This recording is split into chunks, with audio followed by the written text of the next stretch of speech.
ಬಳ್ಳಾರಿ ಕನಕ ದುರ್ಗಮ್ಮ ದೇವಸ್ಥಾನದ ಕಥೆಯು ಮುಖ್ಯವಾಗಿ ದುಷ್ಟ ಶಕ್ತಿಗಳ ಸಂಹಾರ ಮತ್ತು ನಗರದ ರಕ್ಷಣೆ ಸುತ್ತ ಹೆಣೆದಿದೆ.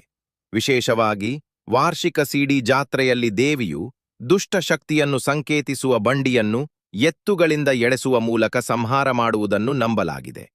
ಇದು ನಗರದ ಜನರ ಕಷ್ಟಗಳನ್ನು ನಿವಾರಿಸಿ ರಕ್ಷಣೆ ನೀಡುತ್ತದೆ ಎಂಬ ನಂಬಿಕೆಯಾಗಿದೆ. ಬಳ್ಳಾರಿ ಕನಕ ದುರ್ಗಮ್ಮನ ಕಥೆ ಕನ್ನಡದಲ್ಲಿ. ಬಳ್ಳಾರಿ ನಗರದ ಅಧಿದೇವತೆಯಾಗಿ ಪೂಜಿಸಲ್ಪಡುವ ಶ್ರೀ ಕನಕದುರ್ಗಮ್ಮ ದೇವಿ ಪಟ್ಟಣದ ರಕ್ಷಕಿ ಮತ್ತು ಪ್ರಮುಖ ದೇವತೆಯಾಗಿದ್ದಾಳೆ. ಈ ದೇವಾಲಯದ ಮಹತ್ವದ ಆಚರಣೆಯೆಂದರೆ ವಾರ್ಷಿಕ ಸಿಡಿ ಜಾತ್ರೆ.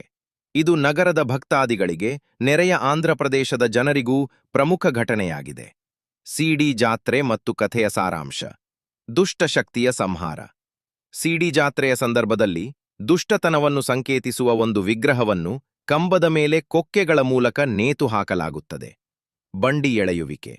ಈ ವಿಗ್ರಹವನ್ನು 3 ಜೋಡಿ ಎತ್ತುಗಳಿಂದ ಎಳೆಯಲ್ಪಟ್ಟ ಬಂಡಿಗೆ ಕಟ್ಟಲಾಗುತ್ತದೆ. ಗನಿಗಾ ಸಮುದಾಯದ ಪಾತ್ರ. ಗನಿಗಾ ಸಮುದಾಯದವರು ಈ ಬಂಡಿಯನ್ನು ದೇವಾಲಯದ ಸುತ್ತಲೂ 3 ಬಾರಿ ಎಳೆದುಕೊಂಡು ಹೋಗುತ್ತಾರೆ. ನಗರ ರಕ್ಷಣೆ.